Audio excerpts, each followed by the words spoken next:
Ok, alors aujourd'hui, je vais profiter de ce petit trajet matinal vers un rendez-vous pour te partager une petite victoire.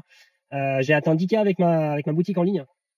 Alors non pas sans effort, hein, c'est ma 5e boutique en ligne. Je vais te mettre les chiffres d'ailleurs à l'écran. Super taux de conversion. Donc franchement, je suis très content. Petite étape, petite victoire. Mais le chiffre, c'est pas le plus important. C'est pas ce dont je veux te parler, ce dont je veux te parler aujourd'hui. Je vais plus te parler de 3 compétences clés, alors que ce soit qui sont valables dans le e-commerce, mais qui sont valables dans tout type de business, hein, que tu aies un business physique, que tu sois fleuriste, que tu sois dans la construction, que tu sois dans une boîte de conseil, enfin peu importe. C'est vraiment 3 critères, enfin 3 compétences qui sont essentielles pour moi. Donc la première, c'est la résilience. La résilience parce qu'en fait il faut s'attendre à ce que ton projet, ton idée, peu importe, ne fonctionne pas du premier coup. Donc tu vas subir des échecs et en fait, il faut recommencer, recommencer, recommencer et il faut tenir bon, en fait. Tenir bon, croire en son projet, pivoter s'il faut. Donc la résilience, clairement une compétence clé.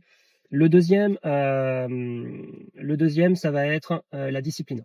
Alors la discipline, pour moi, on parle souvent de motivation, tu vas voir sur les réseaux, enfin j'imagine tu le vois, hein, sur les réseaux, la motivation, il faut être motivé, être motivé, être motivé, on te le répète tout le temps. Pour moi, la motivation, c'est que du bonus et ça sert à rien de compter dessus. On compte pas sur la motivation. Pour moi, il y a quelque chose de plus important, c'est vraiment la discipline. La discipline, c'est quelque chose qui va te faire aller vers tes objectifs, coûte que coûte, peu importe que tu sois motivé ou pas.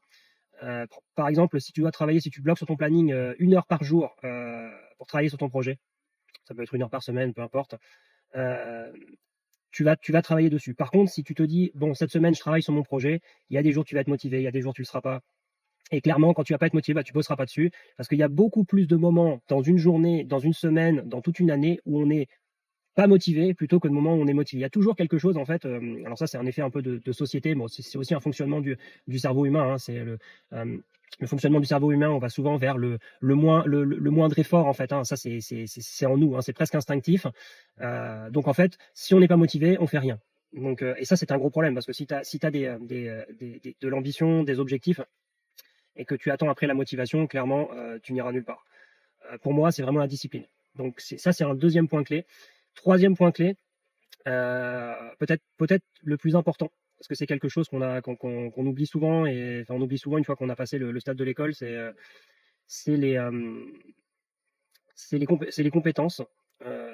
Toujours améliorer ses compétences. Alors, que ce soit par une formation, que ce soit en lisant, en allant sur les réseaux, en allant sur, peu importe. Il y a plein de façons d'apprendre maintenant avec tous les outils qu'on a. Mais clairement, les compétences, c'est vraiment quelque chose qu'il faut développer. Par exemple, tu veux lancer ta boutique en ligne, tu veux lancer ton business, ça te prend des compétences pour démarrer. Ça te prend tes compétences de base pour lancer un business, créer une marque, faire de la comptabilité, peu importe. Ou alors, si tu n'as pas du tout de compétences en informatique, bah, ça te prend d'apprendre à utiliser un ordinateur, tout simplement. Mais ça prend aussi de l'apprentissage continu. Ça, on l'oublie souvent. On l'oublie souvent. Il faut apprendre constamment. Tous les jours, tu dois te lever en apprenant quelque chose. Chaque jour, que ce soit quelque chose qui est lié à ton business ou quelque chose qui soit périphérique, qui soit satellite presque à tout ce que tu fais, il faut apprendre quelque chose. Le monde évolue très vite, surtout on peut le voir avec l'IA, surtout dans le digital, hein, mais pas que, mais pas que.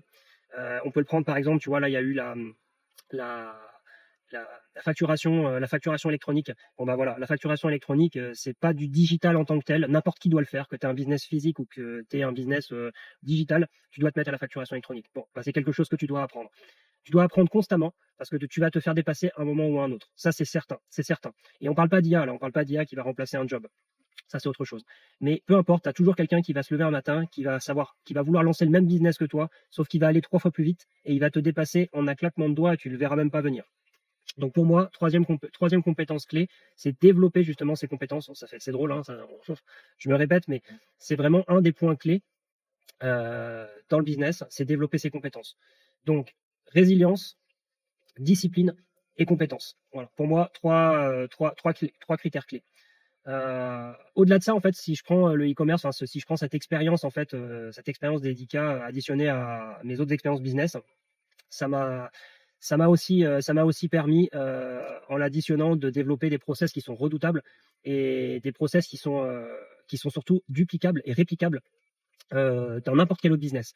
Puisqu'en fait, un process de création de boutique en ligne, en fait, quand tu fais du e-commerce, tu dois aller très, très vite, tu dois tester. Tu dois faire beaucoup de testing, en fait. C'est un peu différent quand tu lances une boutique, enfin, tu lances une boutique physique, par exemple, tu crées une boutique de fleurs ou une entreprise dans le bâtiment, peu importe, ça va mettre du temps. Tu vas peut-être commencer à faire du chiffre au bout de 1 an, 2 ans, 3 ans.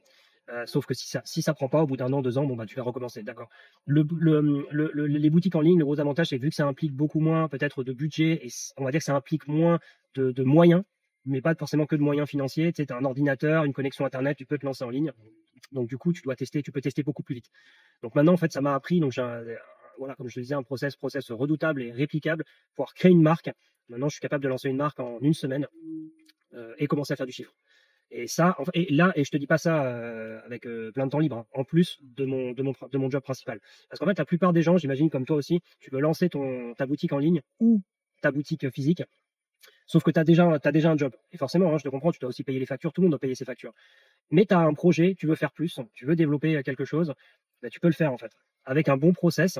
D'ailleurs, je t'invite à me contacter si tu as envie de lancer ton business, qu'il soit physique, en ligne. N'hésite pas à m'envoyer un message, ça me fera plaisir et je pourrais répondre à tes questions sans souci. Mais tu peux te lancer, à côté de ton travail. Encore une fois, avec les bons process. Parce que sinon, c'est effectivement, si tu essayes de partir comme ça, tu te dis demain, je prends mon ordi et j'essaye de lancer ma boutique en ligne, sans aucune compétence et sans aucun process, tu y arriveras peut-être dans 3 ans. Mais dans ces cas-là, il vaut mieux que tu arrêtes de travailler et que tu te mettes full time dessus. Moi, voilà, je te conseille, il faut vraiment des bons process. Mais après, tu peux te lancer sans souci. Donc voilà pour cette petite expérience que je te partage. Je trouve ça important de pouvoir partager un peu des expériences parce que c'est vrai on voit souvent sur les réseaux sociaux beaucoup de choses qui sont, c'est un peu de la poudre aux yeux. Je t'ai pas fait un post avec je vais faire 3 millions en 3 jours. Je vais pas te promettre ça, parce que ça, je vais le laisser si je peux les appeler comme ça, aux joueurs de flûte sur Internet, qui vont te promettre ça, puis finalement derrière, il y aura rien du tout. Parce que c'est possible de faire 3 millions en 3 jours. Il y en a qui le font, hein. Après 10 ans d'expérience, ils ont déjà des business, c'est possible. Mais clairement, partant de zéro, non, non, tu feras pas 3 millions en 3 jours, tu feras pas 3 millions en 3 mois non plus. Donc, il faut partir, il faut rester les pieds sur terre. Donc moi, je te partage vraiment la réalité de quelqu'un qui travaille, qui lance un projet à côté. Donc voilà. Donc encore une fois, n'hésite pas. Si tu veux me contacter, je suis disponible. Un petit message, ça me fera plaisir et puis je te répondrai sans souci. Allez, ciao.